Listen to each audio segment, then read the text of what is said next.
Now I want to explain another part of the loyalty without the bullshit architecture, reward catalog pricing. This is the part most loyalty programs treat too casually. They ask what rewards look attractive. But a serious loyalty system has to ask something deeper. Does this reward strengthen the core business loop? Does the cost make sense? Does the customer actually want it? Can it be abused? And if many customers redeem it, can the company survive the cost? That is the difference between a reward catalog and a governed reward catalog. A reward catalog should not be just a list of free stuff. It should be a controlled value exchange system. The customer sees something simple. I have points, I can redeem something useful. But behind the scenes, the company needs a pricing logic that connects reward value, reward cost, customer behavior, margin reality, and risk.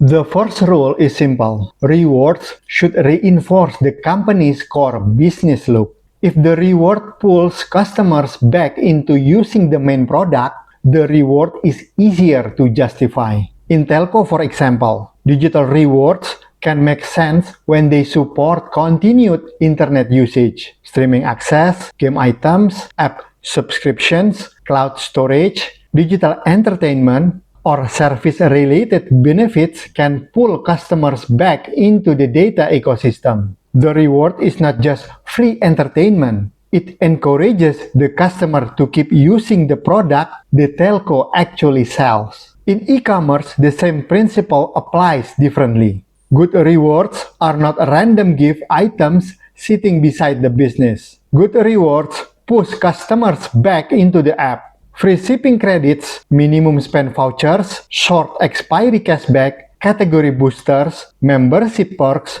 early access, or delivery upgrades can all support repeat purchase behavior, basket size, and app habit. That is the key. A good reward does not only look attractive. A good reward helps the customer return to the business loop.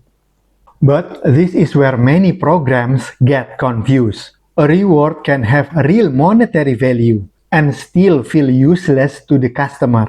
For example, a voucher can technically be worth real money. But if it is for a merchant the customer does not care about, it feels worthless. Objectively, it has value. Emotionally, it is trash. That is why a reward pricing cannot only be based on cost. It also has to consider perceived value.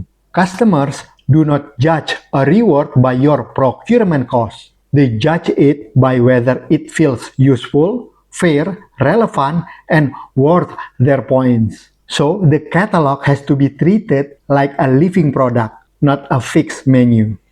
You launch likely winners. You measure redemption rate. You measure repeat redemption. You measure how fast customers redeem. You identify dead items. You remove low demand rewards. You refresh the catalog as customer taste changes because the customer base changes. New cohorts enter. Trends shift. Games change. Streaming preferences change. Merchants become popular or irrelevant. Seasonality changes demand during Ramadan, year-end, back to school, payday cycles, and other moments. So, reward catalog management is not a one-time setup. It is ongoing product governance. Then comes another layer most people ignore, liquidity risk. Some rewards are basically money, gift cards, transferable vouchers, e-wallet credits, bill payment credits, and cash-like benefits are much easier to convert into economic value. That makes them attractive, but it also makes them dangerous. The more cash-like a reward becomes, the easier it is for users to resell it, arbitrage it, farm points, create fake accounts, exploit refund loops, or drain the reward budget faster than expected. This is why a serious reward catalog must classify rewards by liquidity risk.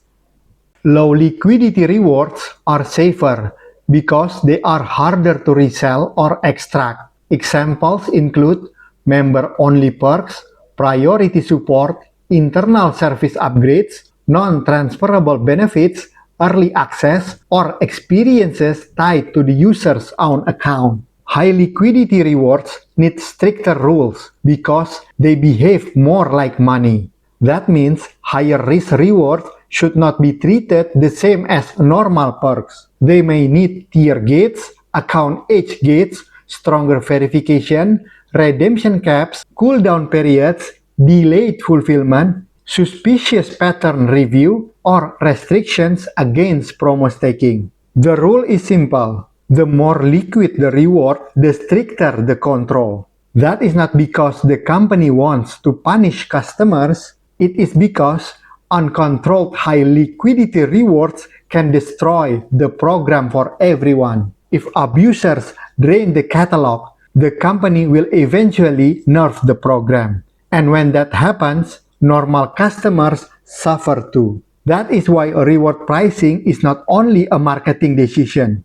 It is a finance decision. It is a product decision. It is a fraud decision. It is a customer trust decision.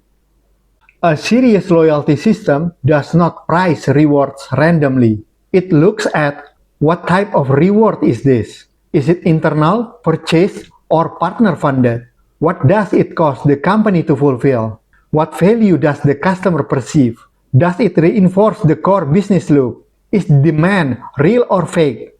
Can it be resold or abused? Will one item drain too much budget? Should it be available to everyone or only to certain tiers? Should the catalog item be normal, limited, premium, or removed? That is the mechanic.